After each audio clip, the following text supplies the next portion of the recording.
And in fact, St. Thomas Aquinas and others who address the issue of people in ignorance, they point out that if someone was of goodwill among them, they'd be brought into the truth. All right, and so, but the Council of Florence says that all the pagans are lost. It's talking about all the members of religions which worship false gods, etc. And so Benedict XVI is an apostate, as is John Paul II and Paul VI, for esteeming false religions. Here's what Paul VI says: the Church respects and esteems these non-Christian religions. Here's another quote, 1977, non-Christian religions, which this Church respects and esteems.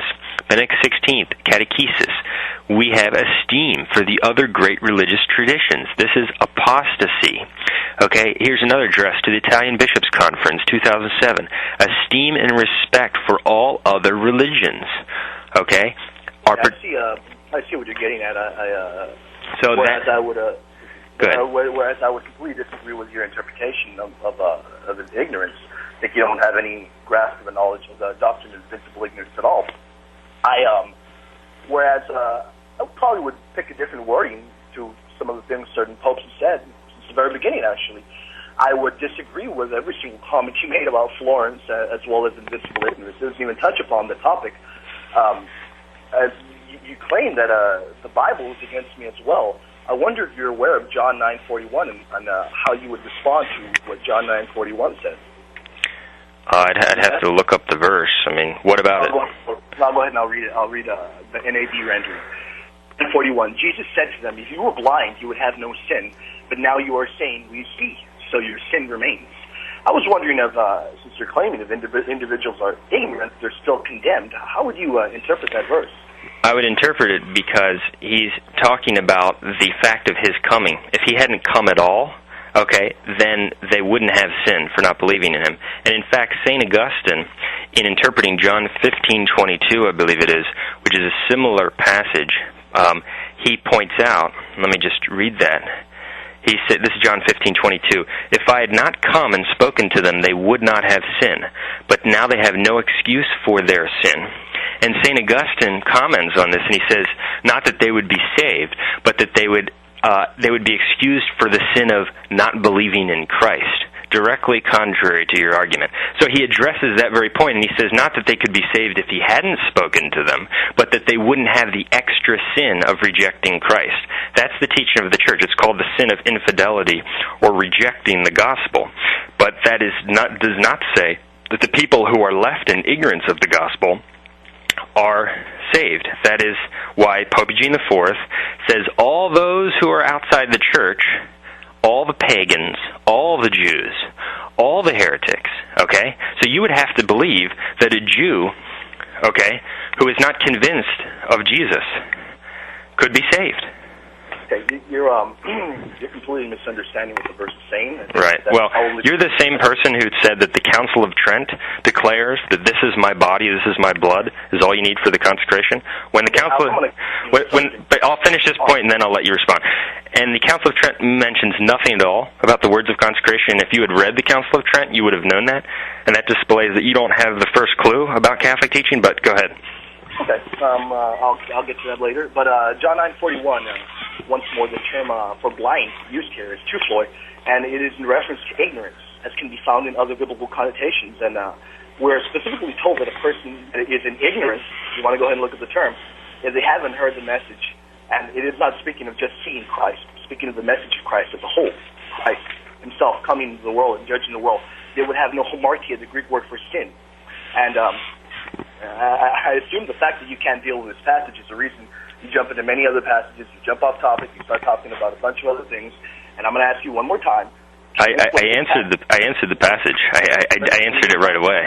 Yeah, I pointed out that he's talking about if he hadn't come at all, okay, then they wouldn't have that sin. And furthermore, let's look to the tradition, okay? And individuals. Let me finish. Let's look to the. You've been talking for quite a while. You asked me a question. Yeah, but I didn't get to finish asking. Go ahead. I was very really going to ask you. In this passage, I was going to ask you, can you explain this passage in light of your denial that those that do not hold the Catholic faith to the fullest will perish? Can you explain this in reference to the terms that I just pointed out, the fact that you will not have sin I mean, how can you say that these individuals will perish? I can't follow your logic. It's shoddy. Can you explain it? I did. I said that he's speaking there of the concept of if he had not come at all, okay, they wouldn't have sin. Okay, and furthermore, as we understand the Scriptures, and see, actually, that's why you are a Protestant. You understand the Scriptures according to how you want to believe them, not according to what the Church teaches. And let me give you some, not only, I already quoted the dogmatic teaching, but let me finish my answer. St. Augustine, okay, who understood the Scriptures, he says, quote, "Consequently, both those who have not heard the gospel and those who, having heard it, did not receive perseverance, none of these are separated from that lump which is known to be damned, as all are going into condemnation." So he says all who haven't heard. Pope St. Pius X at Cherbonemus, April 15th, 1905, encyclical on ignorance.